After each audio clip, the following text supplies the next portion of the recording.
How you guys doing?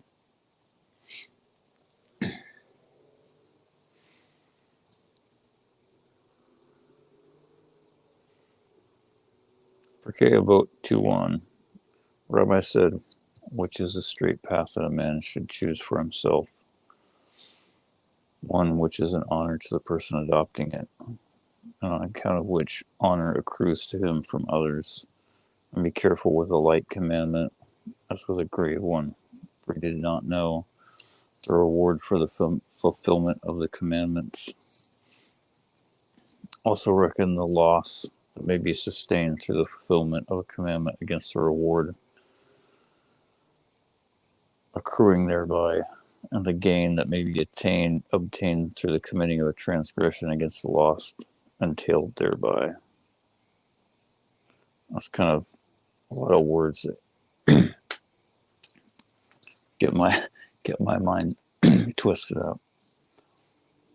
Basically, it means a person doesn't know what the reward or the punishment is for any, unless they're specifically spelled out in the Torah, which for most for most of the commandments of the Goyim, it's it's the death penalty, unfortunately.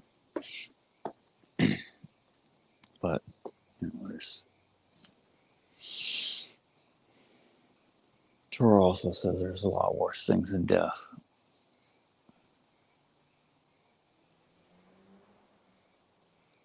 And apply your mind to three things, and you will not come into the clutches of sin. Know what there is above you, an eye that sees, an ear that hears, and all your deeds are written in a book. And that definitely goes a long way. Person has to know, person has to learn and apply what they learn in order to properly channel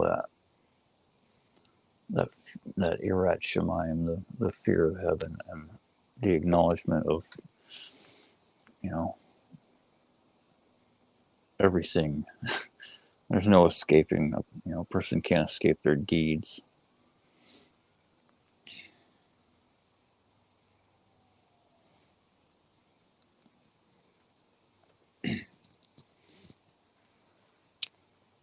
We haven't got, or I should say, I haven't got to it yet, but in Perkei Vote 4-2,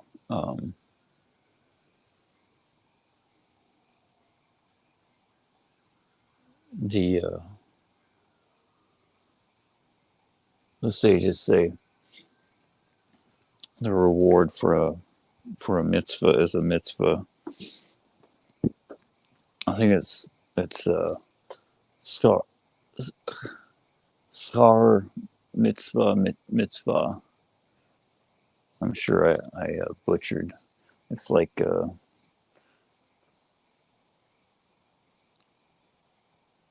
schar va'onish is like a reward and punishment.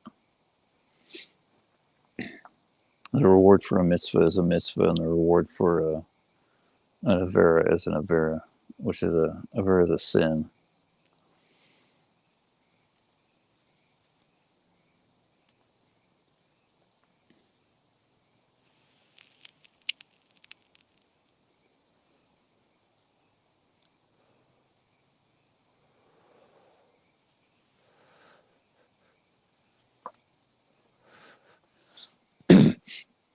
There's a couple ways to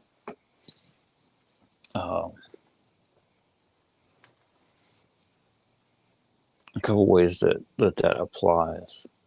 The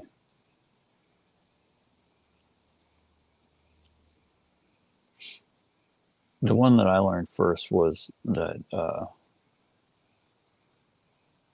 when a person does a mitzvah from the Torah, they'll be presented with the opportunity to do another mitzvah. Part of that's just like kind of like a cognitive reality that anyone should be able to recognize, whether they whether they acknowledge God exists or admit it, out outwardly. Deep down, there are no atheists. All there are is people that are so mired in their own desires that they've stuffed the acknowledgement that there's a creator to the world so far away in order to remove their guilt far enough so they can keep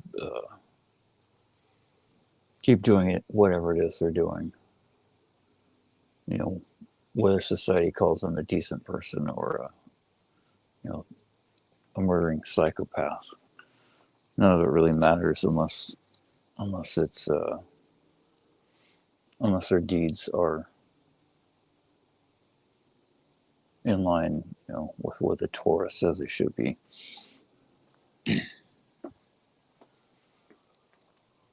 But anyone should be able to acknowledge the concept that once a person starts, sets their mind to do good, or they recognize what those certain things are.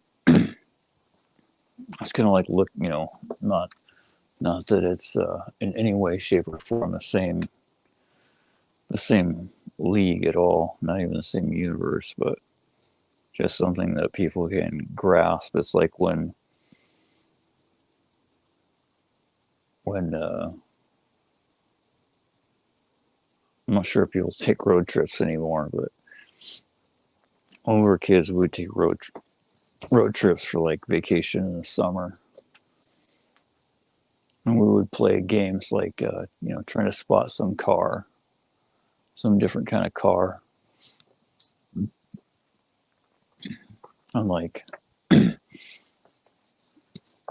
or the same even kind of applies like if there's a car that you're thinking about, or really anything, any other kind of object or something that's like becomes in the front of your mind, you kind of start to notice it more often, and all of a sudden you'll think like, wow, there's a lot of red cars, all of a sudden. And the reality is there was all those cars. There wasn't any kind of like sudden change. It was just your perception changed because of its focus.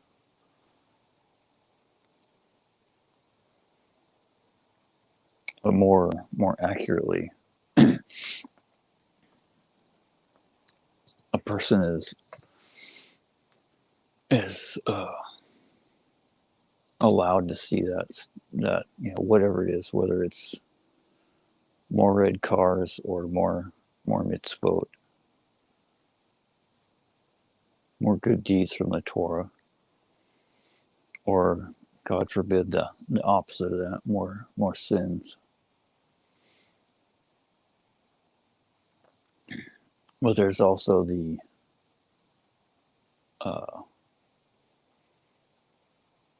more kind of spiritual, mystical aspect that because a person changes their intent and their focus, God will rearrange the world in order for opportunities to present themselves, so the person can take advantage of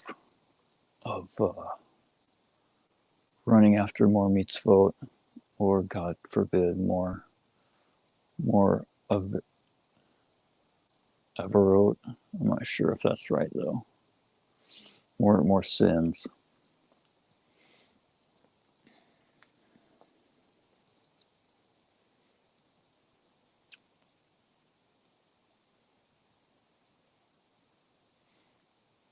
And the other thing that I learned kind of recently, or at least after that first explanation, is that not only is the reward for a mitzvah another mitzvah, but it's also in the mitzvot themselves.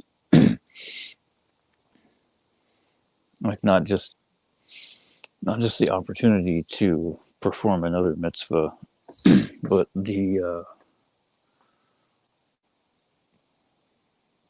immediate reward and personal, you know,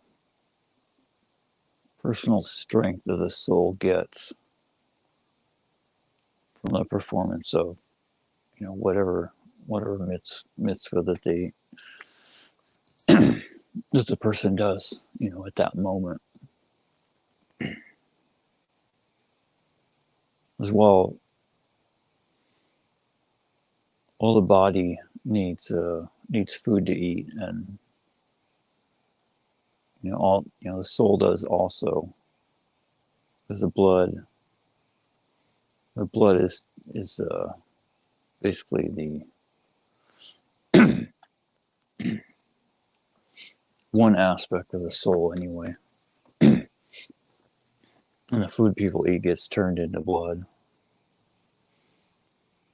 But the real food that really gives strength to the soul is performing God's will.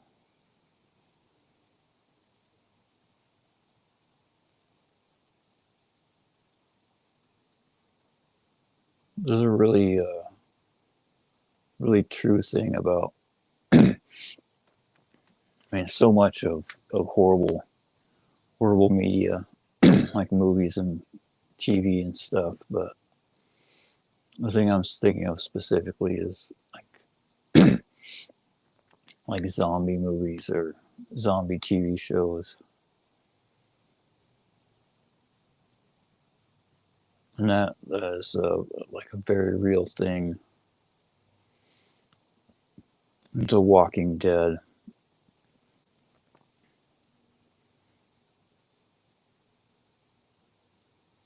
Let's just say that there's a certain point where a person commits so many sins that their soul is essentially dead. And just due to the nature of how this world works and, creation itself, there's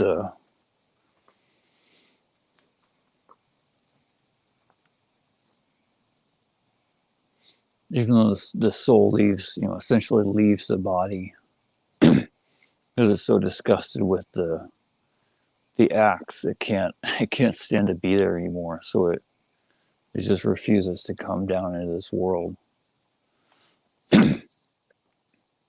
But there's still like an imprint left.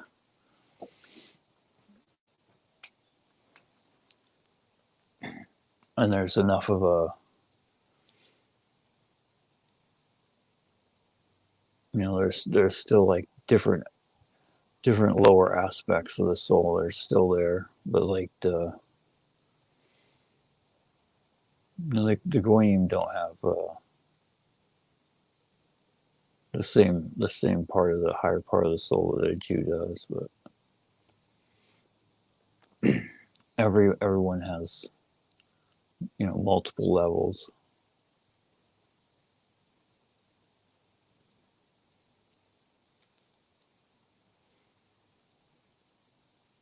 And there's a certain point where a person just commits so many sins that that their soul wants nothing to do with the body anymore. At least the soul, the aspect of the soul is in the image of God. So all that's left is like the animal soul. kind of the it's almost all the evil inclination is all that's left. Just the Yetzer Hara and the animal soul, and the only part of the good inclination, the Yetzer Tov that's left, is just like a shallow imprint.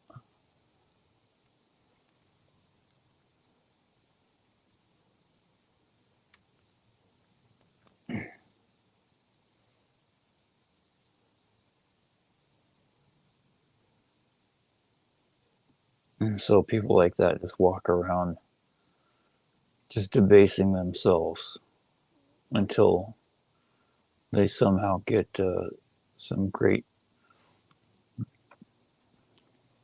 infinite act of mercy to shock their, whatever's left of their soul awake to do teshuva, or they finally just run out of battery left in the body. The imprint fades away finally, and they just die.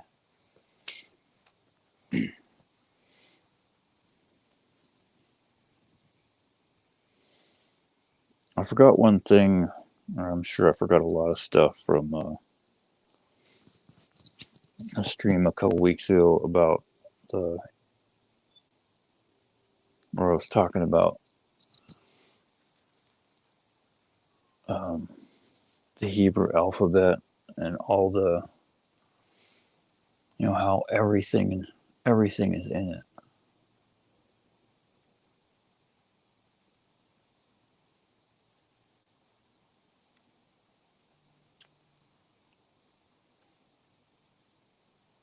I mean, everything is definitely in the Torah, because the way it's arranged is very specific.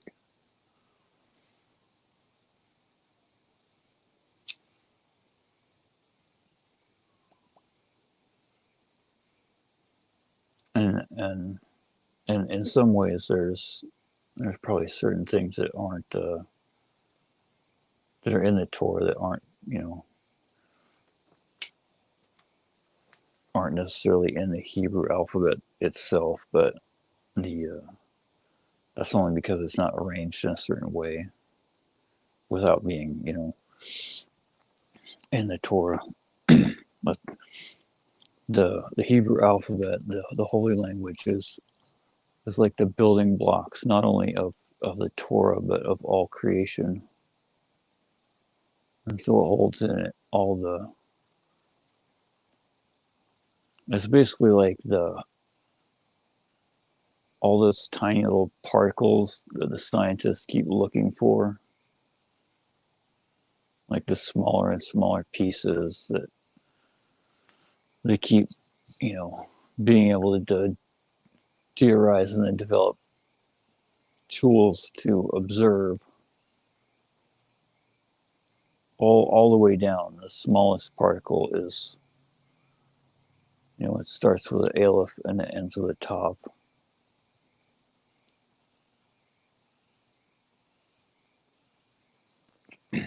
But the thing about the seal of God, the emet, the truth, the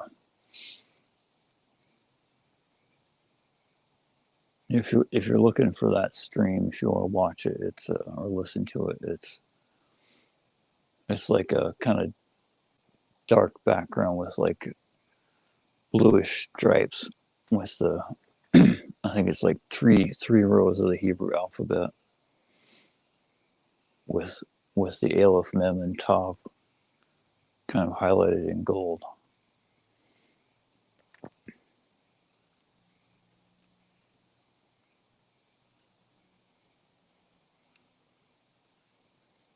There's a lot of things that a person like hears or reads that don't sound right to them, but there's so much a person just has no concept of.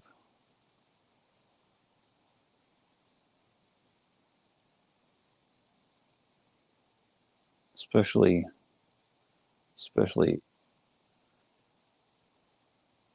ignorant donkeys like myself.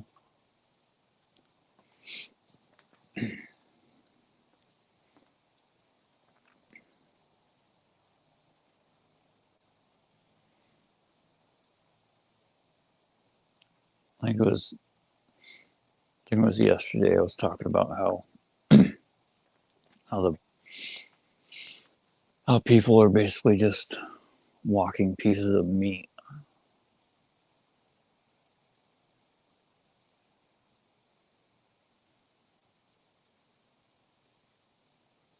And then all of a sudden one day they're not alive. They stop walking. They stop breathing. Their brain ceases to function, and then the meat starts to rot. And a person can say, well, that's because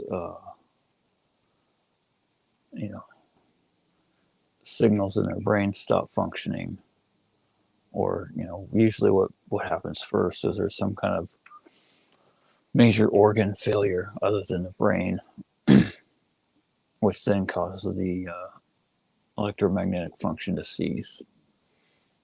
Most of the time it's probably like a heart failure, or some various combination is what science would explain it as.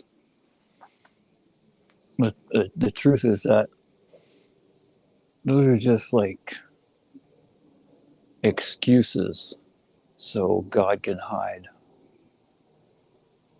to make it fair,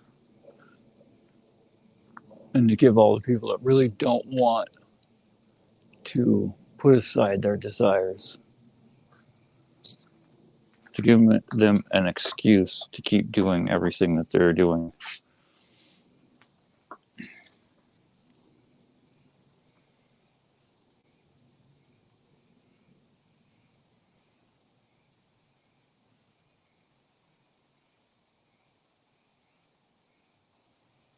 I mean, there's a real easy way to know that this is the truth, that God is what animates everything, is that no matter how hard people try, there's just a certain point where there's nothing that science can do to keep the pile of meat alive. No amount of, electronic stimulation or IVs or tube feeding or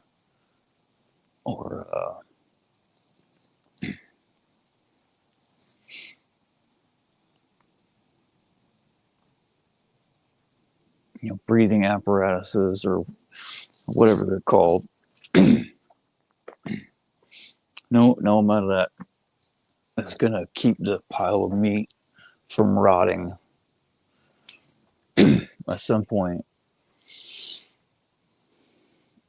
at some point, either the person gets, mercy, or whatever. They come out of their coma, or they don't. Whether it's a year, whether it's 10 years or 20 years, eventually the pile of meat just no longer functions.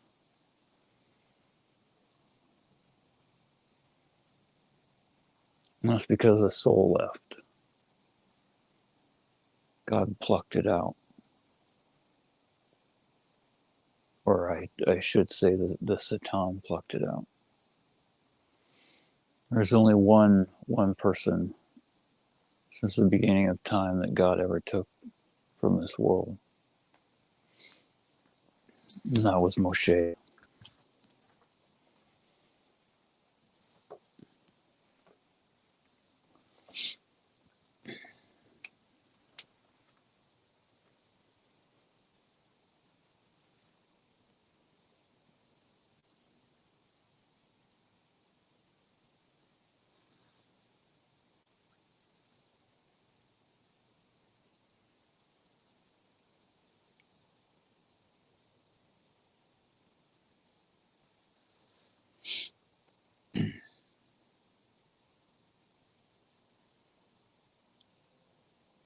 Oh yeah, the Emet,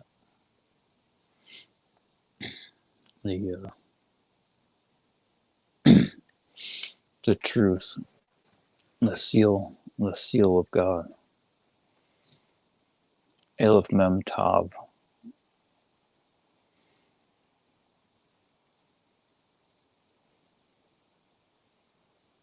Was the Aleph is the first letter of the Hebrew alphabet.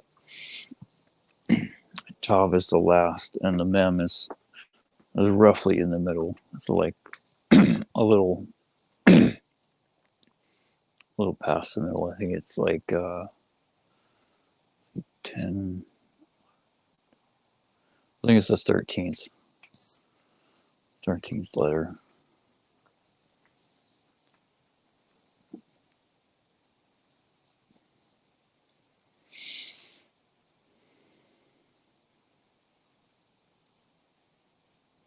But in the story, the Golem of Prague, I forget who the rabbi was.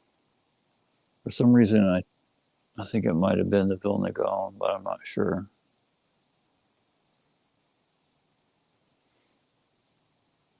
Golem of Prague might have been before the Vilna Gaon.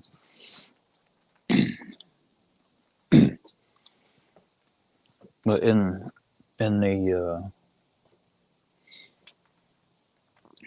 the story, the head rabbi from Prague uses the Sefer Yetzirah, the Book of Formation,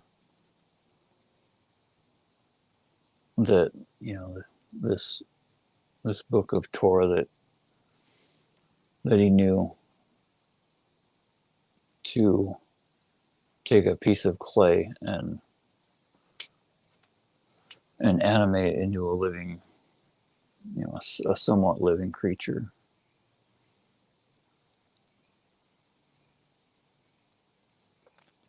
By inscribing on it the Hebrew letters Aleph, Mem, Taf, Emet, which is truth in English, in order to protect the Jewish population from pogroms that they were suffering. I haven't really read the whole, any of the whole stories.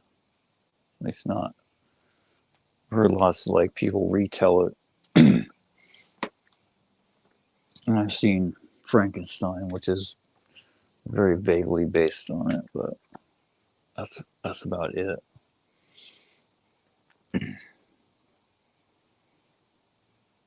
But once the threat had subsided, and there was no need for this golem,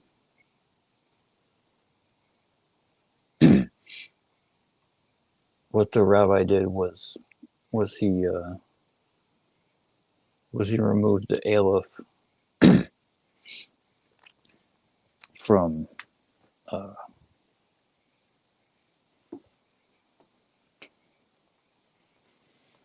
the golem, so that all that was left was the Mem and the Taf, which is Met, which is Hebrew for death. And so there was no more truth, there was only death. And the creature ceased to live.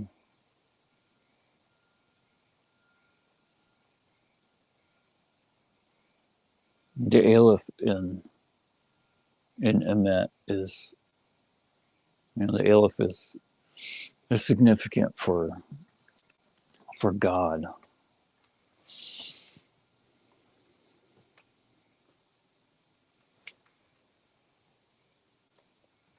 Because he is one.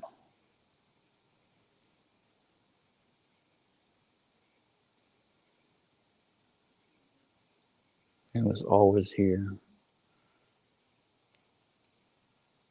He's here right now.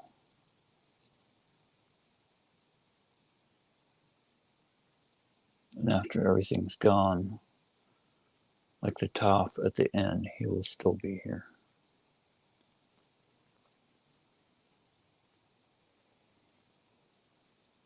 But just like a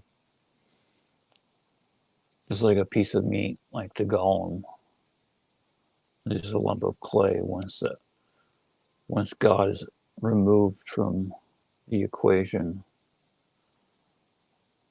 once the aleph is scrubbed off of the clay, the clay of man, a piece of meat is just meat. It starts to rot.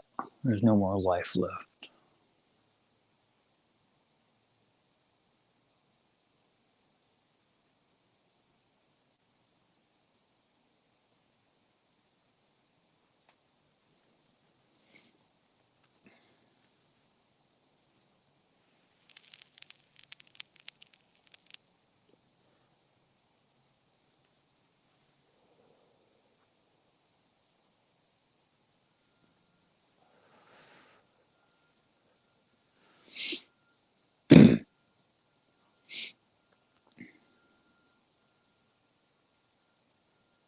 The Torah is such an amazing thing. Such a wonderful gift.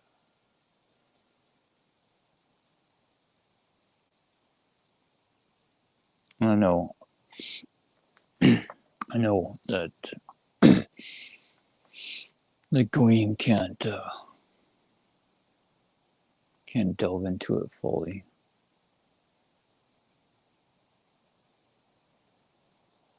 But even just the minimal stuff that we're allowed is so amazing.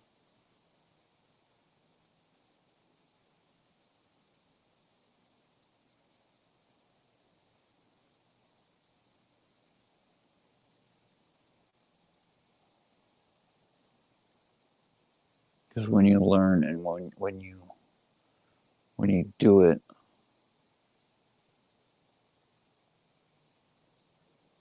when you put what it says into practice,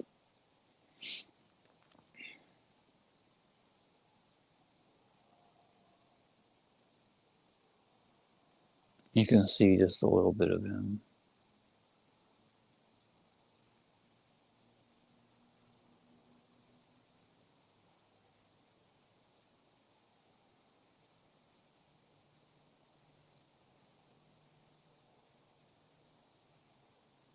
I mean, not with your eyes, but with,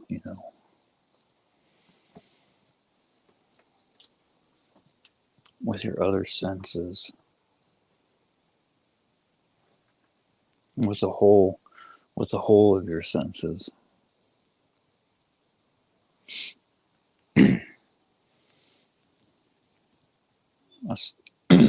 I forgot I wrote this the other day, or wrote this down.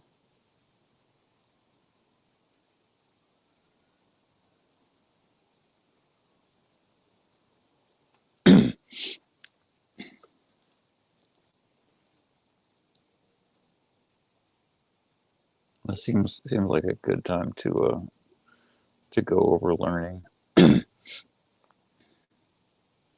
That's one thing that I relearned sometime over the last day was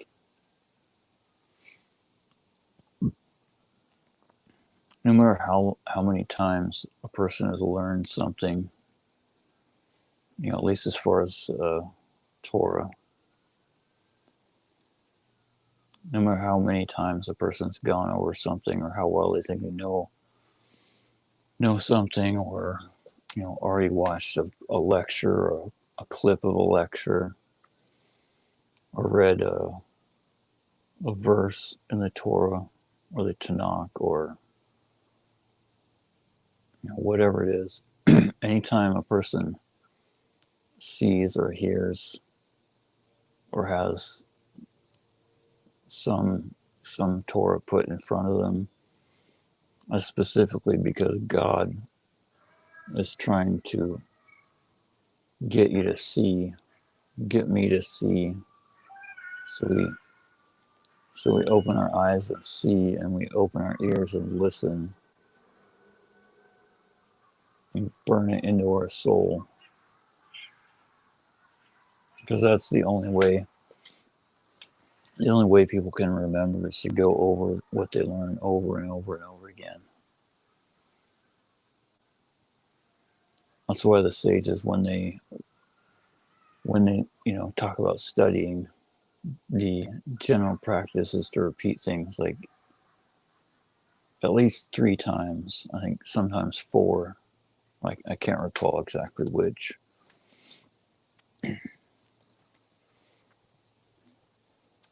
And that's just in one learning session. Like go over each. You go over like a section, a verse at a time, and then you go over the commentary, which goes over the verses again, and then you go over everything, you know, back and forth, verse, commentary, verse, commentary, verse, commentary.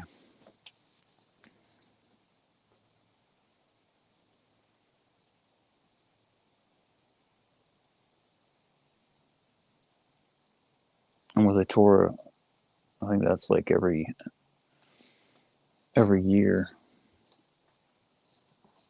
every weekly parashah, every Torah portion, I think gets repeated every single year. So a person learns the whole Torah, or they should anyway, if they're studying once for every year that they're alive and learning.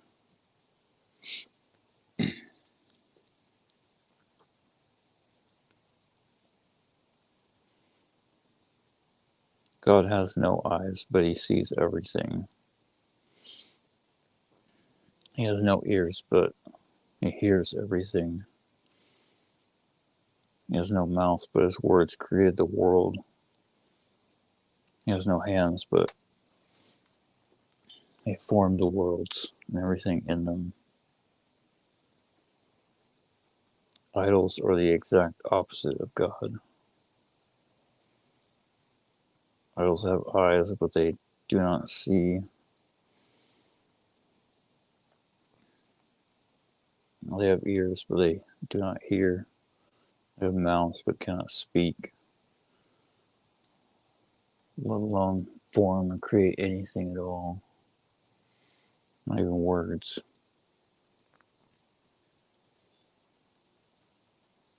And they have hands, but they can't form, and they can't touch.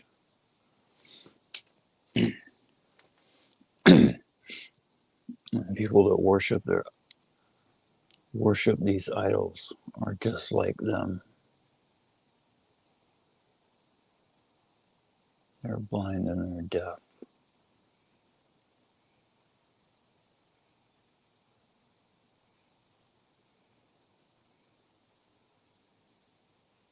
Blind and deaf to the truth.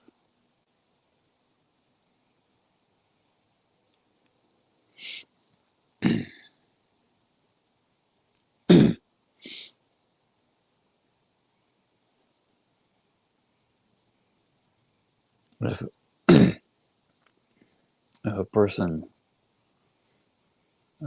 refines himself,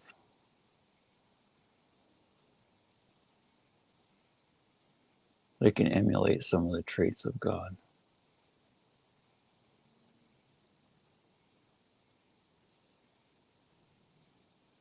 They can see without their eyes.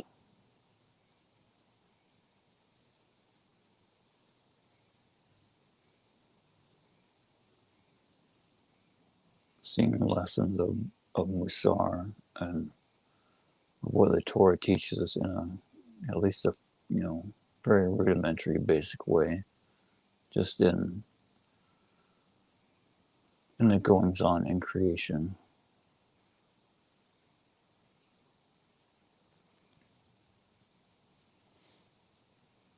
I can hear without ears.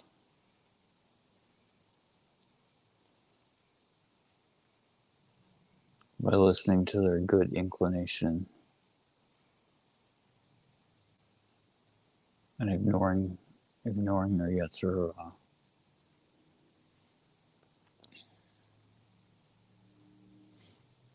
They can speak without their mouth, through their good deeds, through their acts, by fulfilling the Torah.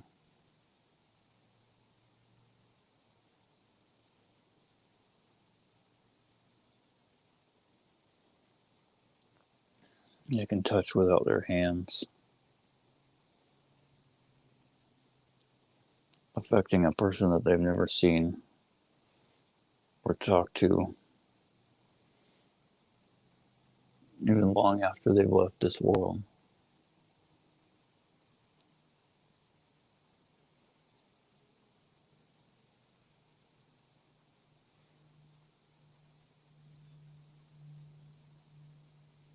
Like all the sages have done.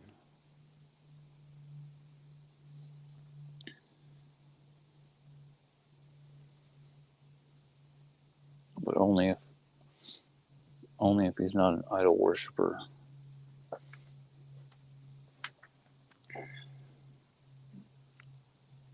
And only if that person works their entire life with a great deal of self-sacrifice can that happen.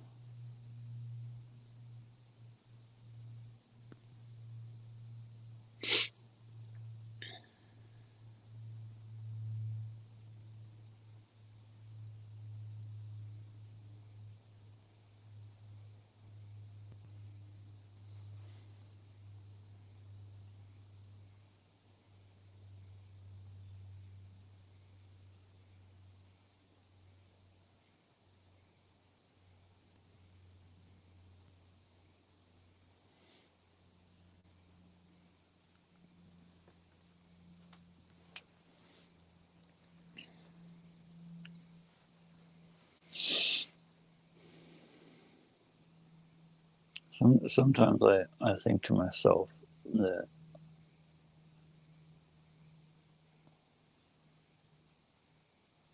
like I'm motivated to rebuke people.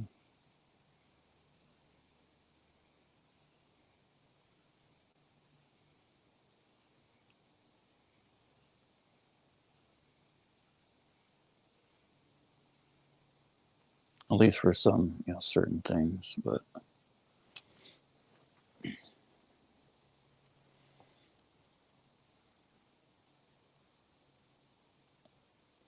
a lot of the time it's definitely nothing that I really want to do.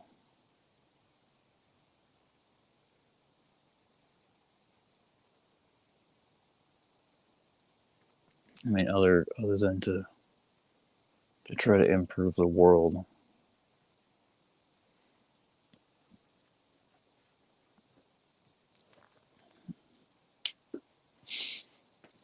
And to get people to wake up before it's too late. Before they run out of second chances.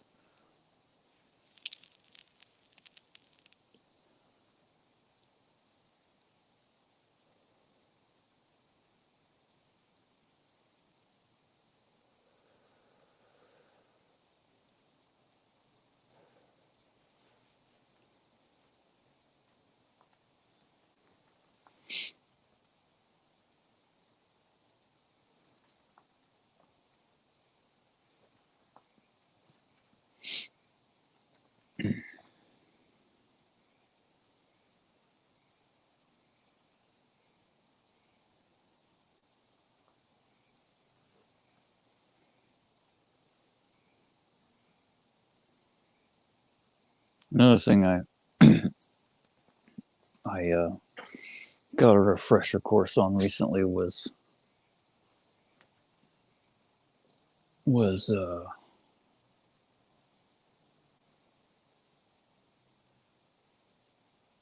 stringencies.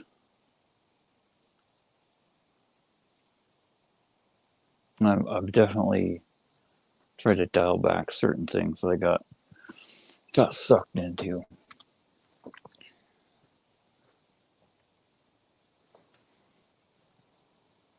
Some which were good, which I I didn't really dial back, too much, but definitely did a self-accounting.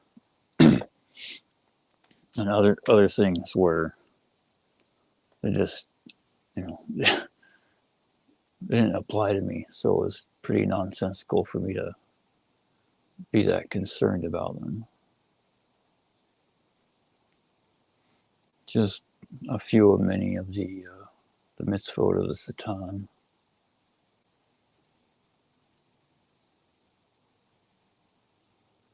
Things from the Torah that the Yetzer Hara gets a person to think are just, crucial to do, even though, at least in my case, these few things were not only not crucial, they don't really matter.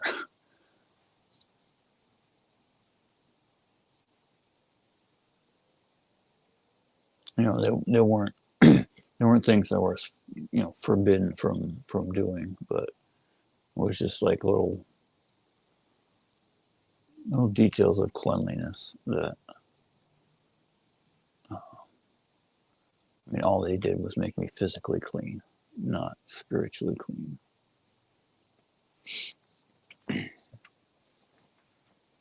I started reading some of the weekly parashah, and actually started by reading, I think it's called the Haftarah. It's the weekly portion from the Tanakh. The rest of the Torah, the rest of the written Torah outside the 5 books.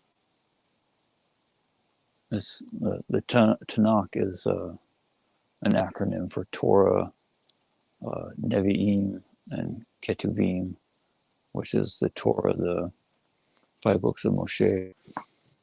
The Nevi'im is the prophets, and the Ketuvim is the writings, which is like, I think it starts with Psalms and then Proverbs and Kohelet, Ecclesiastes, and some other books, but I need to get off,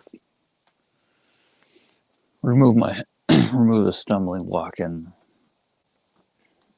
ask for some help to pick a Tanakh, or at the very least, pick a Torah with Rashi commentary. Let's get some English translation that's not absolutely horrible, so we can have a physical thing to read.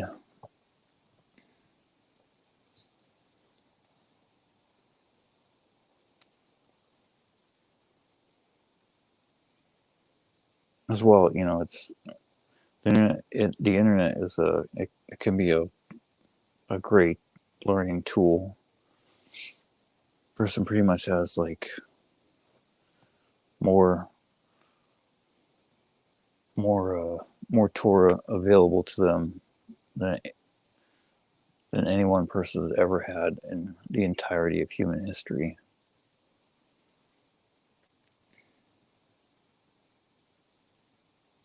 Other than maybe Moshe. I mean, definitely. Maybe not the volume of Torah, but definitely the understanding. That's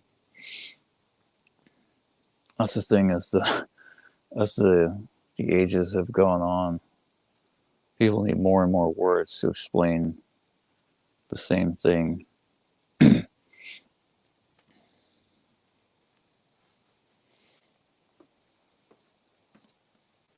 Like 2,000 years ago, what the sages said in like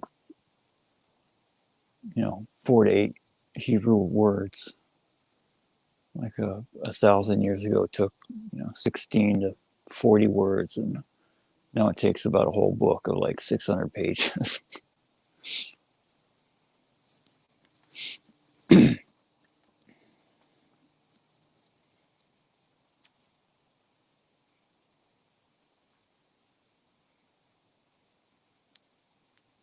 Part of that's just because the sages that wrote that were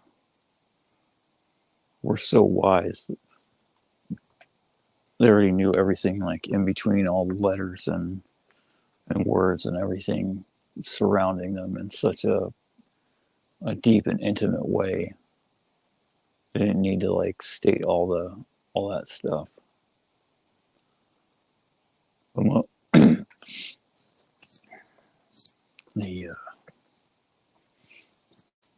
I mean, even back then, 2,000 years ago, most people weren't that wise or learned in Torah.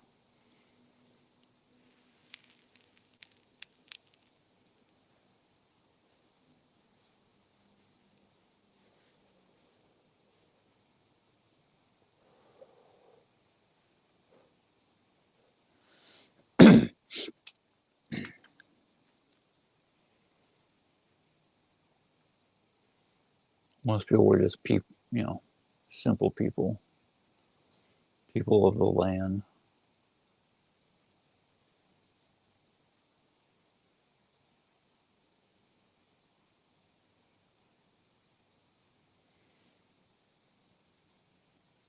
The ones that weren't heretics or idol worshippers.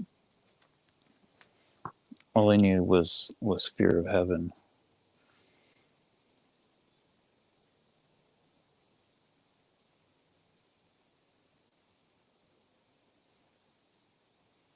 And a good teacher close by, so that then they could learn and then teach their kids. Everyone just grew up doing what was right, or at least a lot of people did.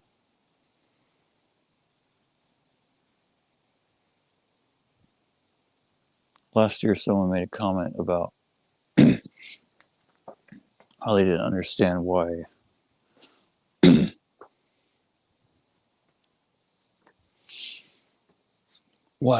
the Jews were given the land, or how they thought it didn't make sense that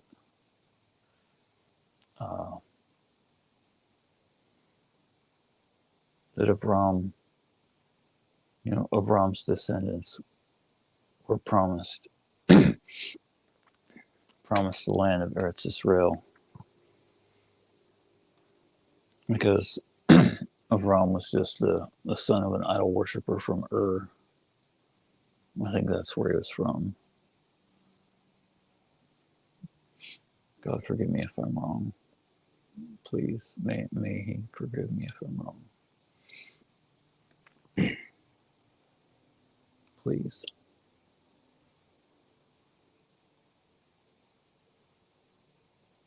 But it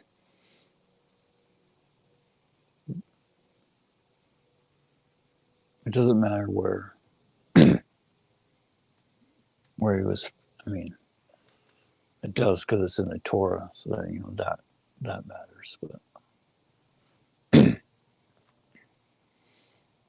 and it does matter that he wasn't from Eretz Israel, because all the people from Eretz Israel were discussing abominations that were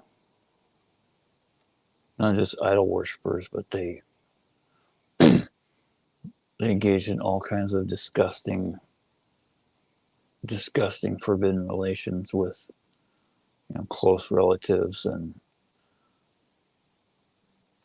sons and daughters and uncles and cousins, and married women and men, prostituted themselves, bestiality and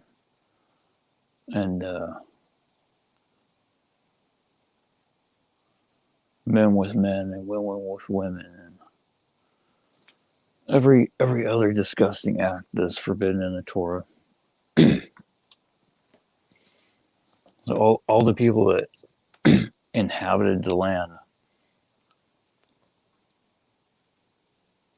that's why they all had to get wiped out. Why all their everything had to be destroyed. It was whole, just filthy.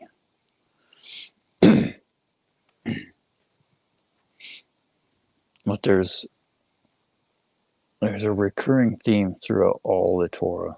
There's a lesson for people to learn. It definitely doesn't apply as much to the Goyim as it does to the Jews. To his nation, to Israel.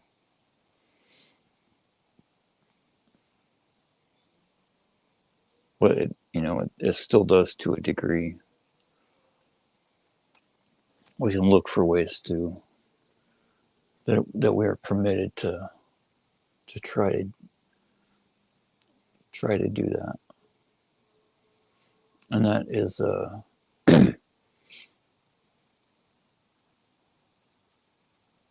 what is holy, what is pure, what is sanctified, always comes out of what is the exact opposite. What is disgusting? What is an abomination? Or at the very least, what is not holy? What is not commonly thought of as clean? And there's a really specific way that is outlined in the Torah for how to do that with pretty much everything. How to take something unclean and make it clean, make it holy.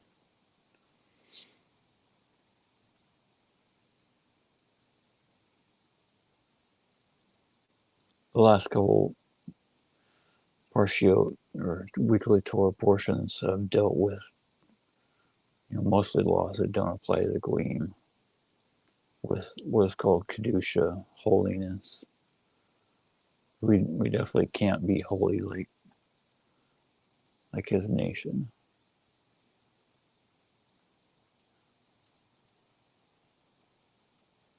And there's a lot of that's a lot of those laws that we shouldn't do.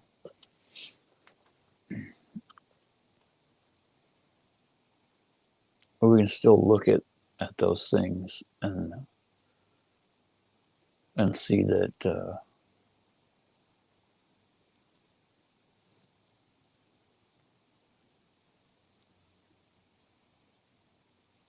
we can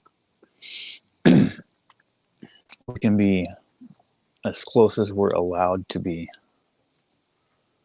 without transgressing the law, because it's good, on a very very basic level.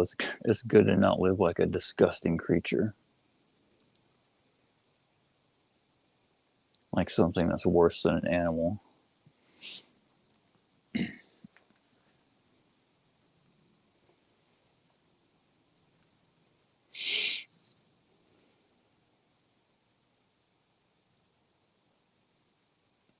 One of the rules that he made was that everything has a contrast.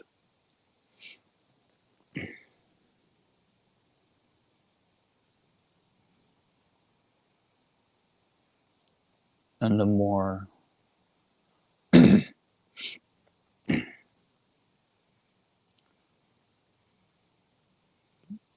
good something is, the more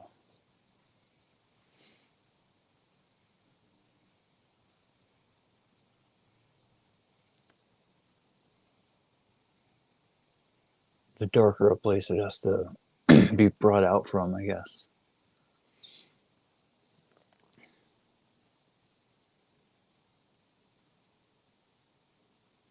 It's just like Teshuvah.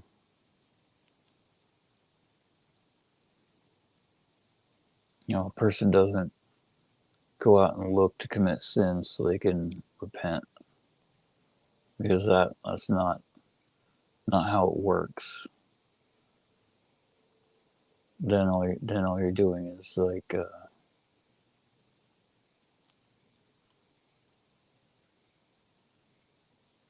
it's like a twisted distortion of the way things should work. And they won't work out well for anyone with that kind of intent. But when a person falls by their own desires,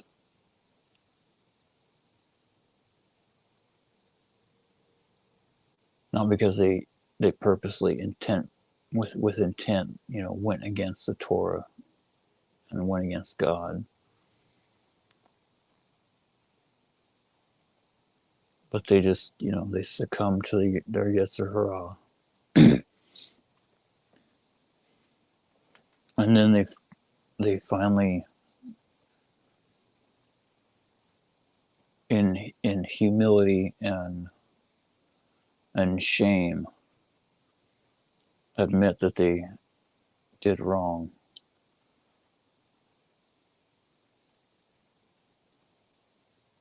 They acknowledge these things and they beg for forgiveness. They commit to never do these things again. And they build a fence to ensure that it never happens to the best of their ability. And if it ever does, then they do the process all over again and refocus their efforts to build stronger fences, more fences.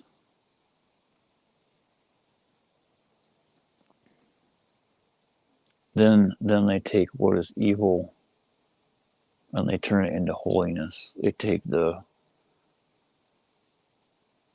disgusting aspects of all their sins and they elevate them. At least if they do full and complete teshuvah, which the only way to really do that for most people is to do kiruv, to get other people to do teshuvah, to take the lessons that they learned through their process of doing teshuvah and help others to do the same thing. Then they take all that evil and they turn it into holiness.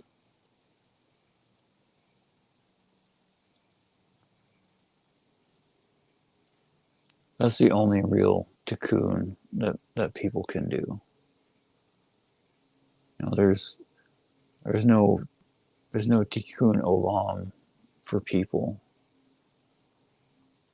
There's no rectification of the world other than by a person looking in the mirror and doing a self-accounting and doing teshuvah. Anything else is just a mitzvah from the Satan. It's just looking at everything else other than me, looking for fault in everyone else, anywhere other than where the only place that a person has control over, which is themselves.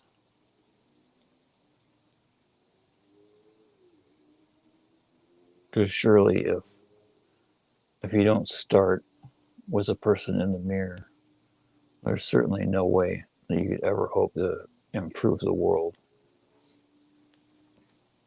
Ever.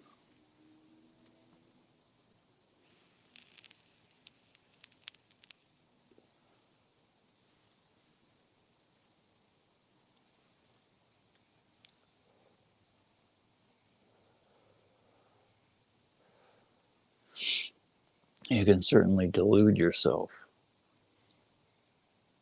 And you can do a lot of evil thinking you're doing good. But you definitely can't do good.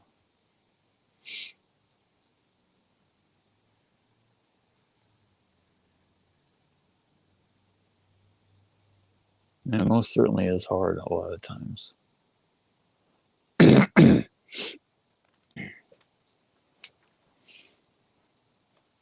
But it is the task that we are are given. Trying to shirk our duties or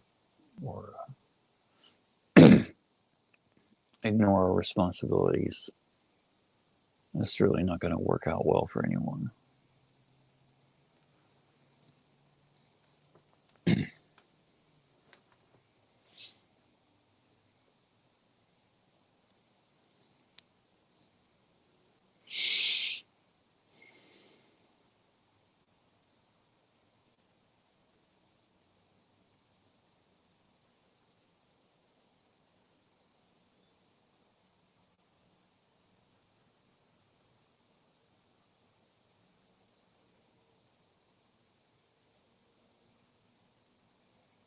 And it's never really going to be easy. Not how most people think.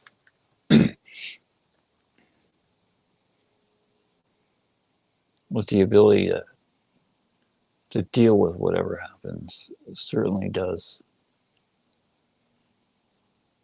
get easier, when you run the law of averages out, I guess, and how a person is able to cope with everything.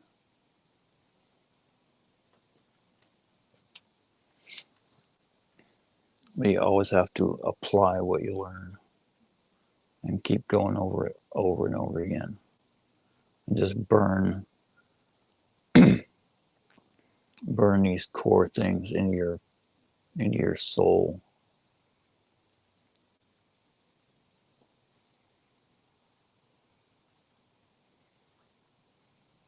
So your soul is literally imprinted with the Torah.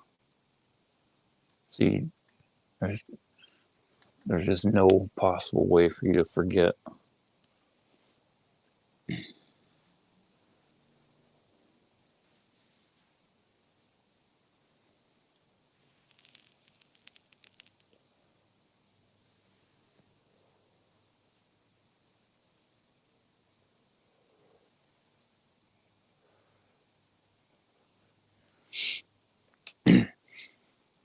Most important ones for everyone other than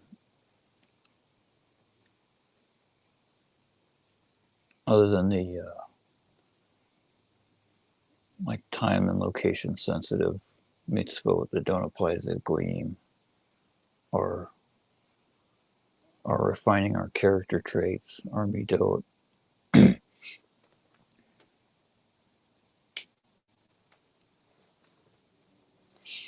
working on our emunah and our bitachon, our faith and trust in the creator of the worlds,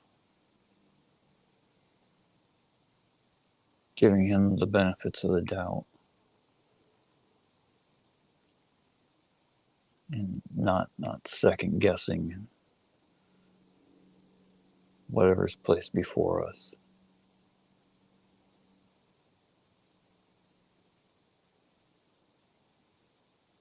Because we surely don't know what is best for us.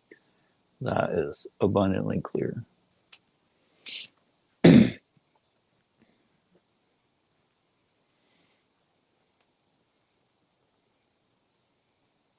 We have to certainly admit that he definitely knows what he is doing. And that's so far beyond our pay grade, it's not even comprehensible. Not at any level we could ever imagine to attain, and not in 1,000 lifetimes.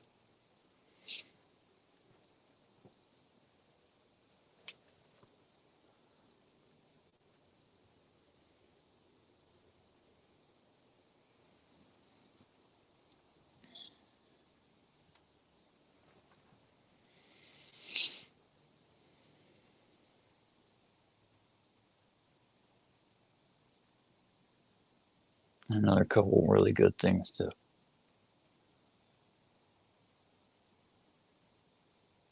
other than there's a lot of stuff that falls generally under midot that applies to lots of mitzvot, but two that are really important are not lying, which is so that just the fact of not lying will keep a person from any number of sins.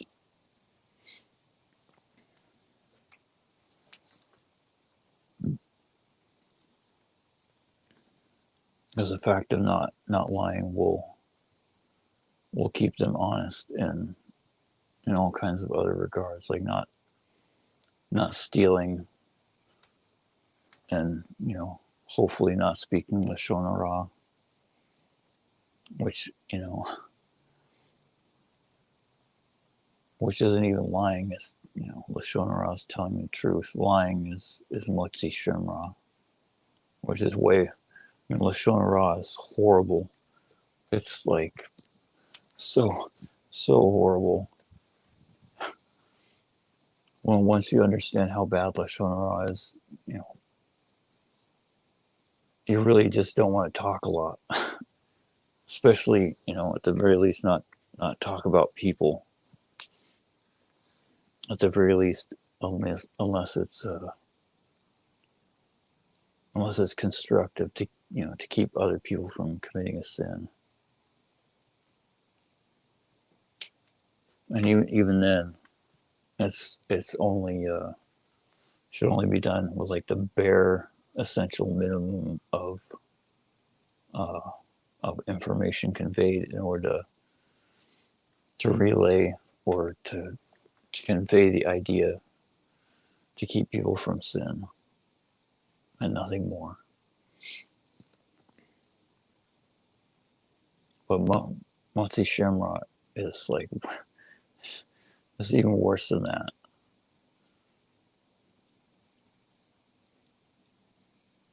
If you say something that's not true about someone, it's, oh, God have mercy on us all.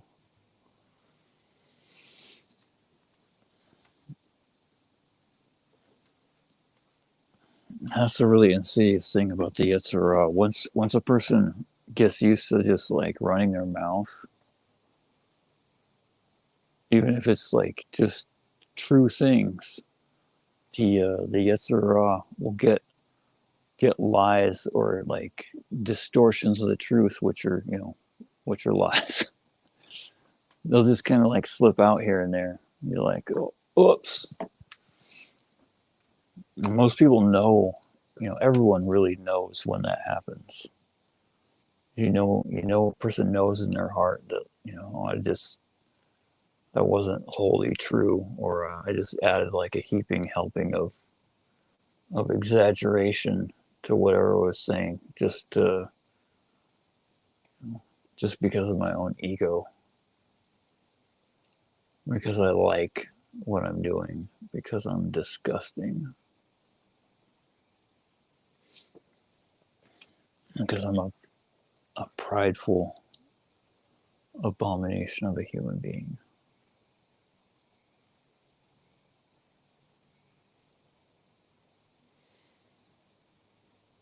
And I never ever wish to be that way ever again.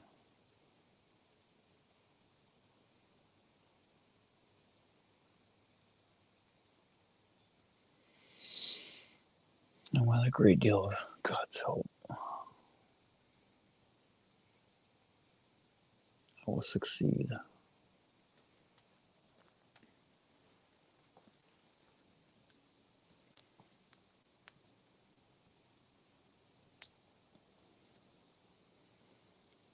So how are you guys doing tonight?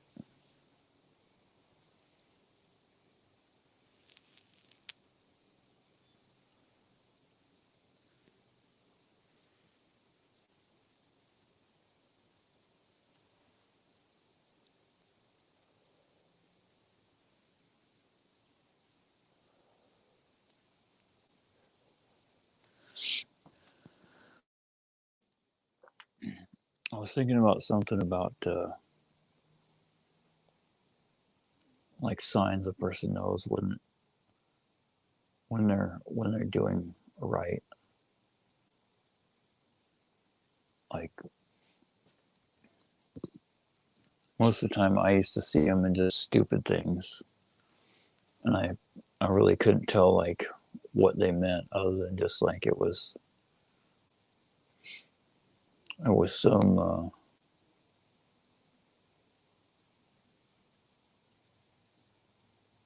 some sign from Shemayim that was trying to get my attention from heaven. I I at first I thought it was I thought it was just God, but I really don't know. I mean, ultimately everything is God, but through what vehicle it arrives to a person is nearly infinite, and how pure it is can be polar opposites of each other.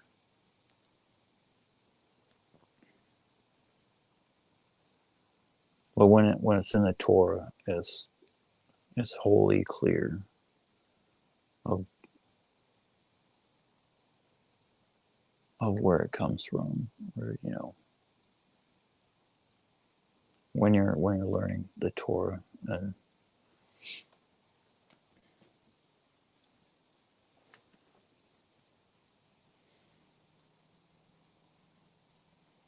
there's kind of two different aspects I was thinking about. That one is what I learned recently, that I shouldn't say learned recently, but was refreshed by Rabbi Aaron Reuven. That that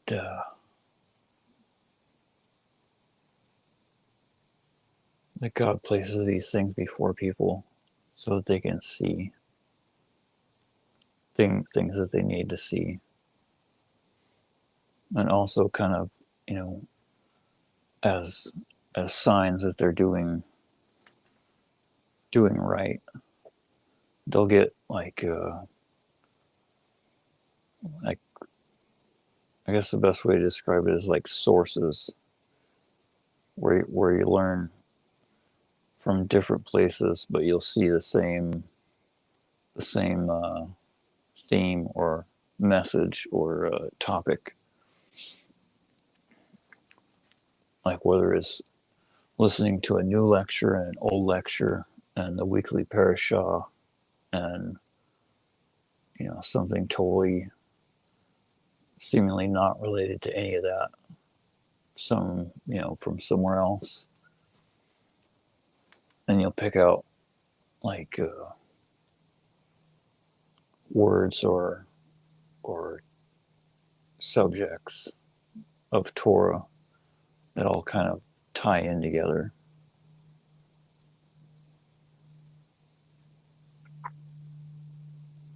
And the other one is that on other than the stuff that God literally rearranges the world to place before a person, like, and it is exactly like it sounds. Like he rearranges creation in order to give you exactly what you're hearing or seeing or reading, whatever it is. Like, this is for you. Like, this is for me. That's where those like custom algorithm tailored social media feeds originate from. People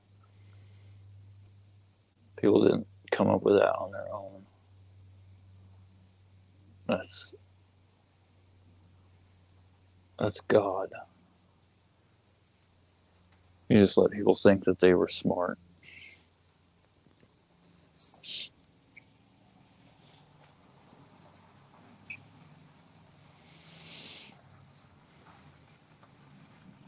And some conspiracy theorists might say, well, how do you know that that's not just like some advanced AI algorithm that the world government has come up with to screw with you? The easiest answer is, the sages knew about this stuff like thousands of years ago. This at least a few years before they invented computers, let alone artificial intelligence or algorithm computing, social media, whatever.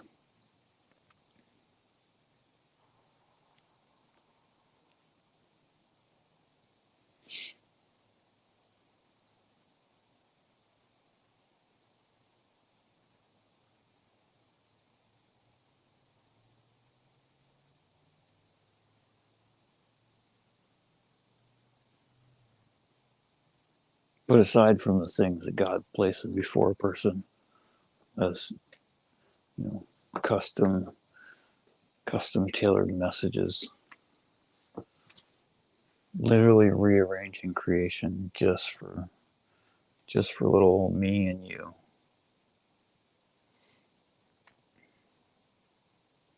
I mean, just think about that. If a person ever wonders, like, how intricate the world is run, when you really focus, like if you refine yourself and you humble yourself and you dedicate to trying to find His will and live it, you'll see it 100%. And at first you will be in such awe, you will just not believe it, and you'll be filled with such wonder.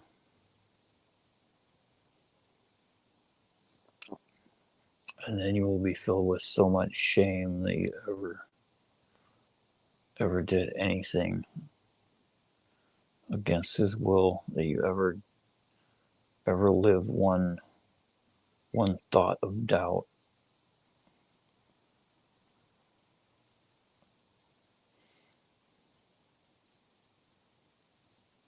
And you'll do everything that you possibly can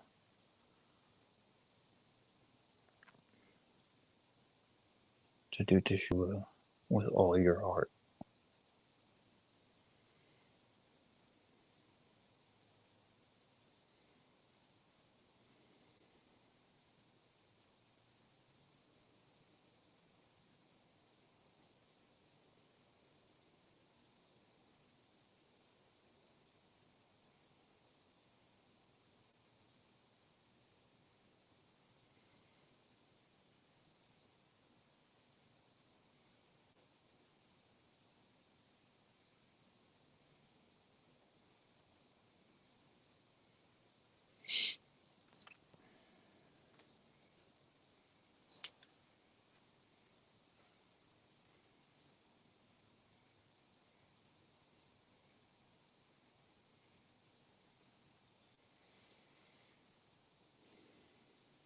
Please don't wait till He makes you get to that point. It's so much easier if a person does it on their own. But I know that people are stubborn and arrogant. I most certainly was. I was thinking about the other day, or today or yesterday, about how merciful He is. That He could have easily enough not let me see one thing on the internet on a certain day. And I probably would have never seen it until it was, weeks or months later, and wouldn't have been quite as concerned, or maybe not even ever concerned.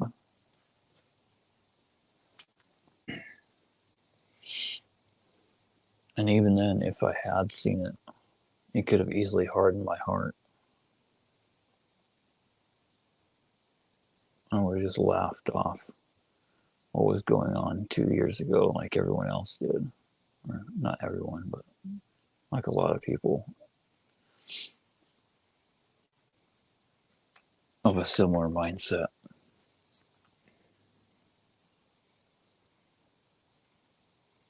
I would have never done Teshuvah, or at least not then. I certainly wouldn't be where I am now. Most certainly could be dead. Certainly deserve to be.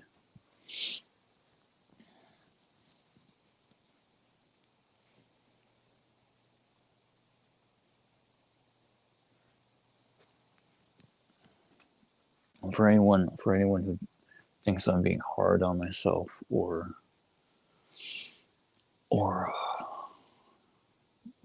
that surely cannot be the case. I assure you, I am not being hard on myself, and it is the case.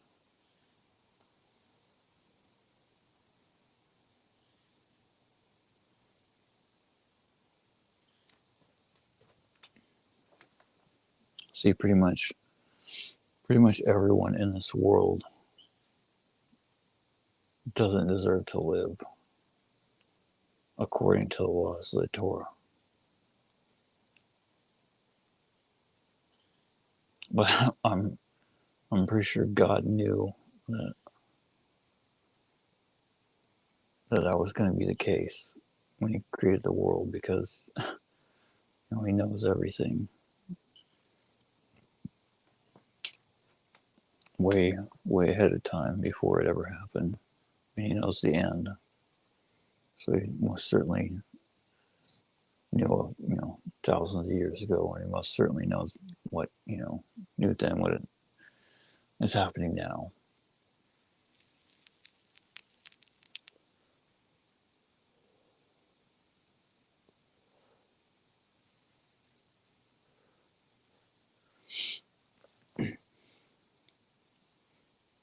And so, through His mercy, before He created the world, He created Teshuvah,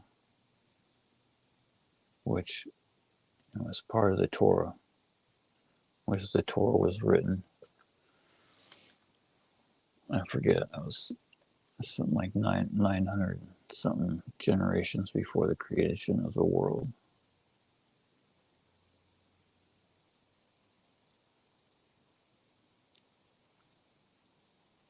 And not only did He create Teshuvah,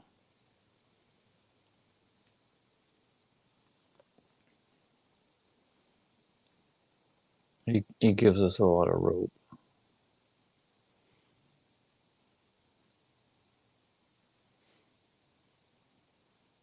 And a lot of chances, and we can eventually see and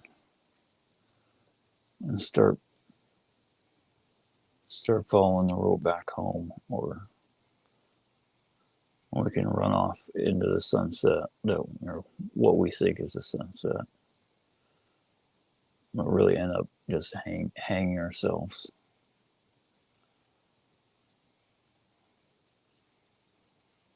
And then, like most people, flail around and get really angry when we have to face the consequences of our own actions. Well, that's only while we're down here. Once we're out of this world, in the world of truth, and this is the world of lies, where nothing is really real. So there's some shade of a lie. But in Shemayim, in the upper worlds, there are no lies. That's 100% emet. Person can't even lie in their heart or inside in their soul up there. So when a person's confronted with the truth, they will be unable to avoid it in their heart, inside.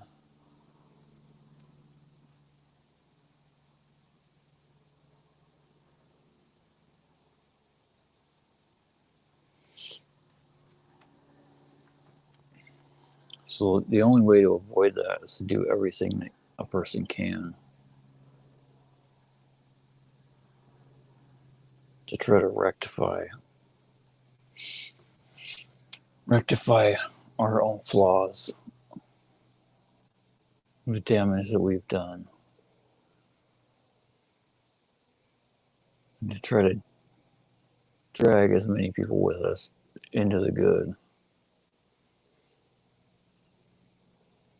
At first, probably kicking and screaming, or at the very least, not too enthusiastically. But then,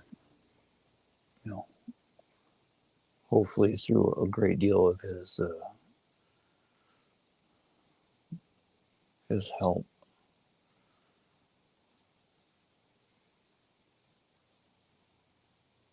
and mercy, infinite mercy, will they start running? Will we all start running to the truth?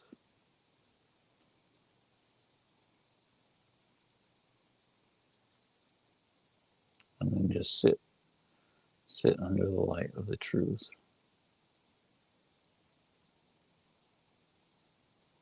Because moving 1 inch from it is just unbearable.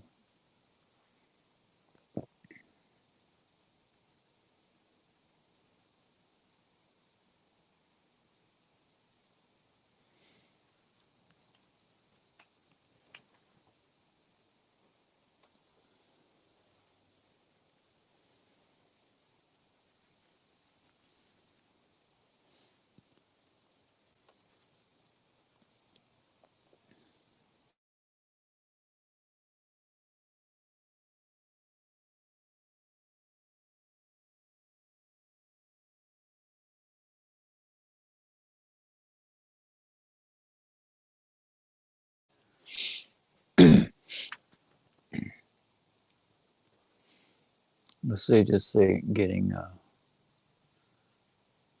2 hours of sleep before what is called, I think, solar midnight is more invigorating for a person than 4 hours of sleep after.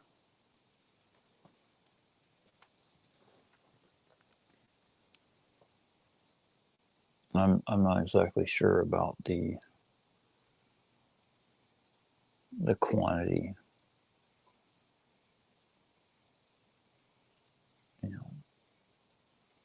quantity alone anyway, but on 2 and 4, but I can definitely attest to sleep before midnight is definitely better and more rejuvenating than sleep after. Like most of the time it's usually around like 12:30 a.m. But it fluctuates like a half hour either way because of the way the Goyim count, the way that they they hold the clock still until one point in time, and they jar it back and forth an hour twice a year. When creation doesn't work like that, creation moves every day slowly.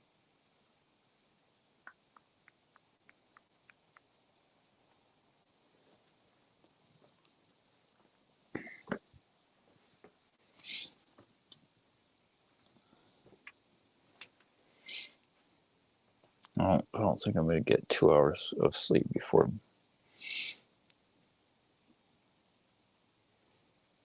before the midnight of creation.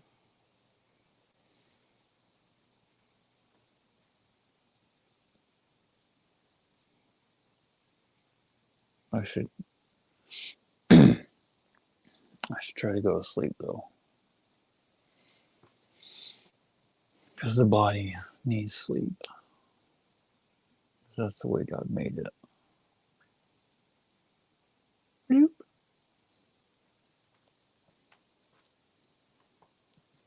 I don't know where that dripping is coming from.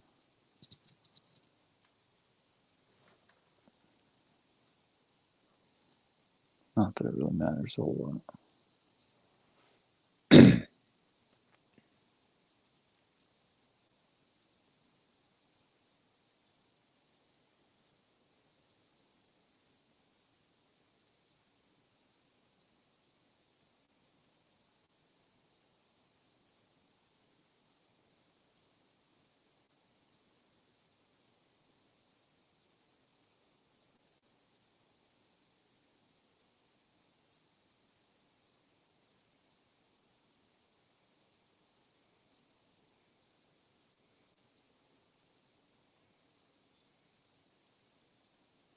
Master of the universe, creator of all things.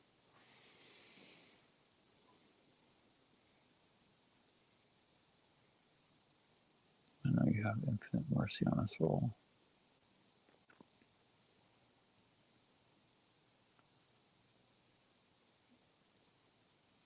Please grant us your help. Please help us to overpower Yetzirah. Please grant us the strength to refine our midot, to shun evil, to do good, to learn your Torah, to do teshuvah with a great deal of your help.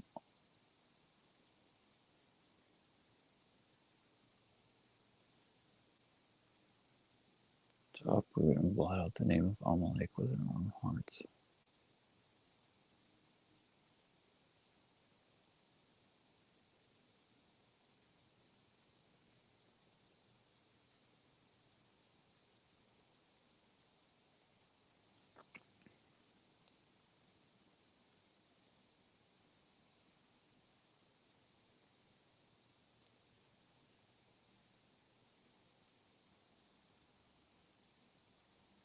And to help others to do the same, Bezrat Hashem.